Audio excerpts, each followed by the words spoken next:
dengan Mbak Aisyah. Oleh karena itu kepada Pak Tato silakan untuk closing statement. Baik, terima kasih. Kalau izin dulu Bu ya. Pemirsa, ini tadi Buya cerita tentang bagaimana hukum aborsi. Saya ada sedikit cerita tentang bagaimana hukum harmoni poligami dari sisi hukum. Ini kisahnya begini. Nyambung-nyambung lah seperti itu Kang Afar. Saya kedatangan tamu, kebetulan tamu ini pengusaha sukses. Jadi saya tanya jawab, Mas kok rahasianya apa sukses itu? Karena setiap kesuksesan suami itu tidak lepas dari doa seorang istri. Kalau istrinya satu berarti suksesnya cuma satu katanya. Oh begitu ya. Jadi Mas ini pelakunya begini, saya mau cerita katanya. Di tahun 2000 itu saya menikah ketika usia saya 31 tahun. Istri saya 23 tahun. Di tahun kelima kami dikaruniai anak, kami harmonis. Tiba-tiba istri saya itu, Mas, ke saya manggilnya Mas, mendesak saya supaya menikah lagi. Oh begitu ya, emang ada wanita? Ada, istri saya itu begitu.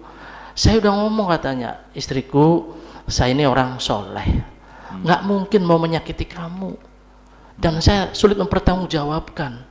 Tapi Mas, supaya sukses usahanya, ya sudahlah, ada seorang gadis, maaf, ada seorang janda usianya 21 tahun, anaknya baru satu, ditinggal suaminya meninggal.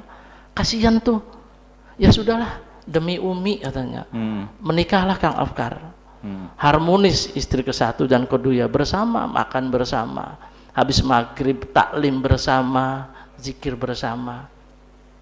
Tiba-tiba di tahun berikutnya itu dua istri tadi sepakat Kang Afkar.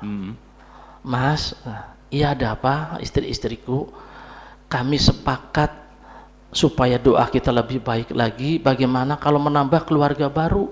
Maksudnya gimana? Saya setelah mencarikan lagi pasangan buat Mas, waduh semakin bingung Kang Afkar. Ada seorang janda usianya 23 tahun tanpa anak, itu kayaknya pantas untuk dinikah. Saya nggak mau menanggung beban, saya nggak mau dihisab nantinya, sulit. Udah Mas, pokoknya harus mau nikah Kang Afkar yang ketiga. Jadi tahun ke-9 itu dia menikah dengan istri yang ketiga yang harmonis, karena ini pilihan istri pertama, istri kedua. Pemirsa, tahun ke-9 istri ke-1, kedua dan ketiga beserta anak-anaknya demo Kang Afkar. Ayahandaku, kata anak-anaknya, wahai suamiku, supaya menyempurnakan angka 1, kedua, ketiga dan keempat, maka saya izinkan Mas untuk menikah lagi. Waduh, di dalam kegalauan itu pemirsa, tiba-tiba terdengar sayup-sayup suara adzan subuh. Dan saat itulah saya terbangun dari tidur.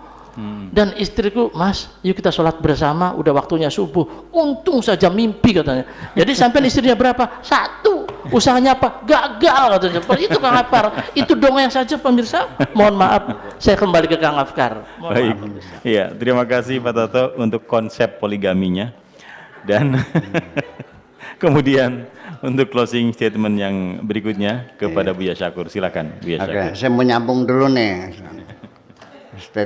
closing statementnya Pak Tato.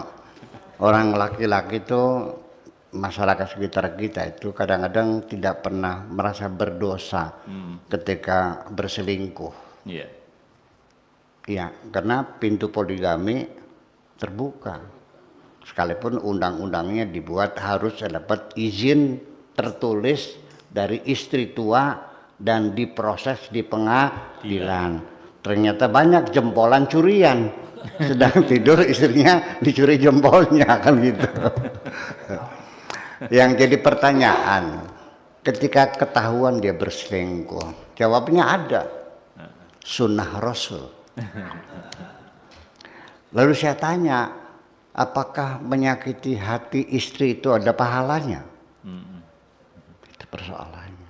Ini berdasar sekali. Itu sambungan dengan Pak Tato. Saya ingin menyampaikan closing statement yang mungkin yang paling penting pada halaman 5 alinea terakhir.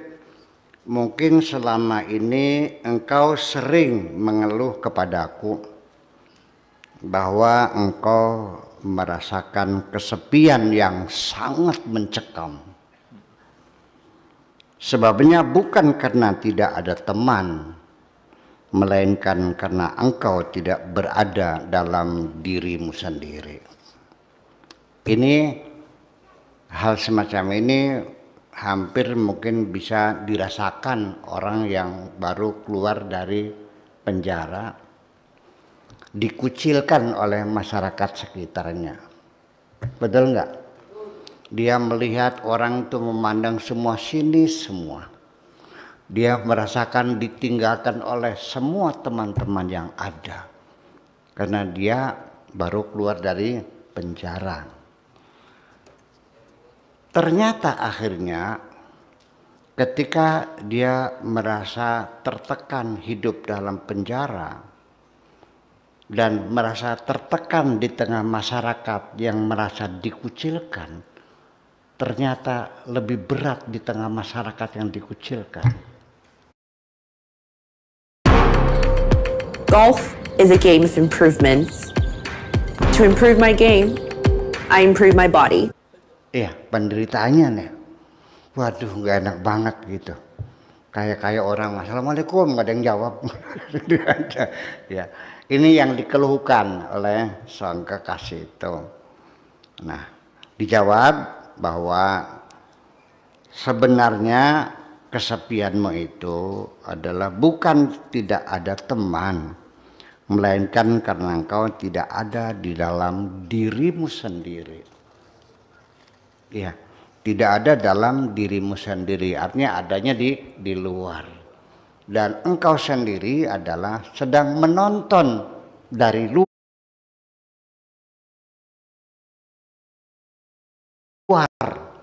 tentang dirimu sendiri.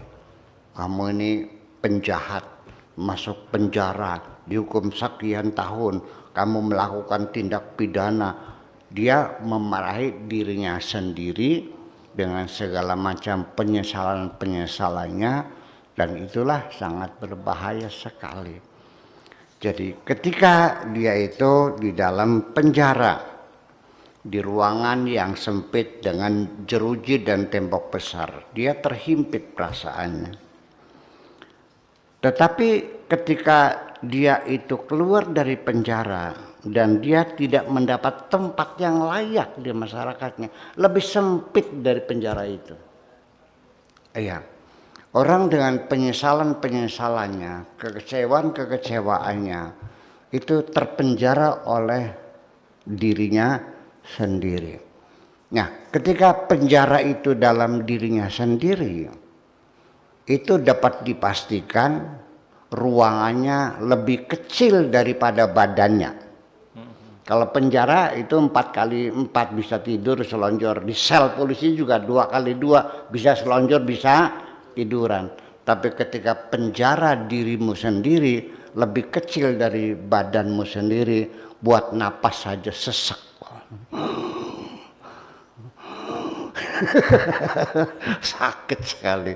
Dan itulah makanya kita jadi seperti orang bebas ada di satu negara, tapi dia tidak punya kewarganegaraan, stateless, tidak punya kewarganegaraan. Kayak negara-negara yang dalam perjuangan menuntut kemerdekaan dan belum diakui, seperti suku Kurdi, seperti Palestina dan sebagainya. Mereka itu tidak punya negara.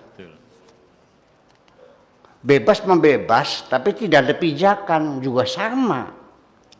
Ya, artinya terhimpit segala semacam itu. Jadi saya kira supaya tempat itu lega, ya bagaimanapun dirimu memang sempit, tetapi kalau sampah-sampah yang sudah itu kamu simpan semua dalam ruangan yang kecil, maka semakin sempit.